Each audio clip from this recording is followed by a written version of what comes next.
Welcome to Noob Leading the Noob. I'm WB, and I've been playing kendama for a little while. I'm not that good, but I do recall struggling with some of the most sought-after beginner tricks out there. I still recall the things that helped me unlock them, and hopefully I can help shorten your struggles.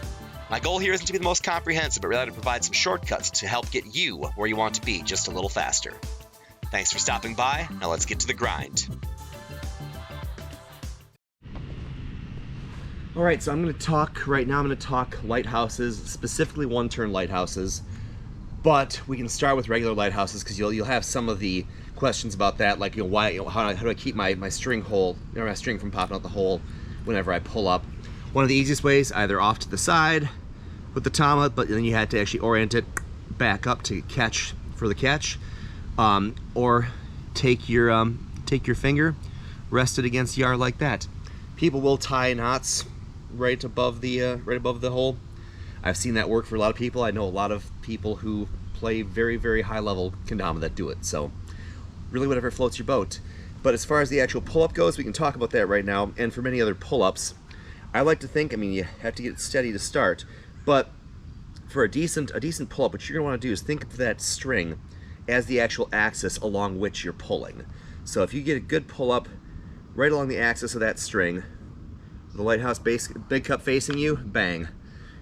You should be able to, there's gonna be a little bit of a tip to it. I mean, you can try to adjust it by, pulling a little bit off to your left to get the can to be perfectly upright, but generally speaking, you'll get a good enough pull to actually stick it. That being said, I mean, you can if it's a little bit off, you can save it, but it's really important. I mean, with all these tricks, I stated in my other video that the pull-up is really probably the most important part to get that flight path good and dialed in. It's like a good foundation. You don't build a house on top of sticks, you build a house on top of bricks. I know nothing about construction, so don't at me. I'm a machinist. But there's your pull-up lighthouse. For one turns, much like the lunars and the airplanes, with that whole drop and pop and that nice elliptical flight path that get nice vertical so it comes down on top of it.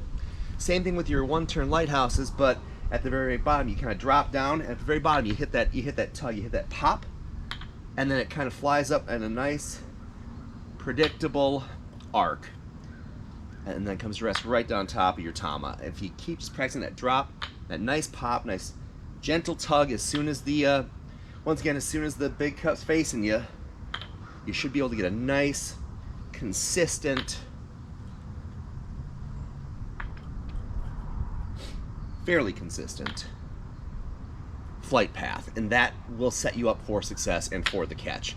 As you're catching it pretty much just like a regular lighthouse. I mean, there's a little bit more rotation to it, but it'll come down, track that leading edge, make sure it meets your tama, boom. You'll get a feel for the timing and the tracking, but I find the pull-up to really be the most important part of that. So hopefully something in there helps you get those dialed in a little bit better.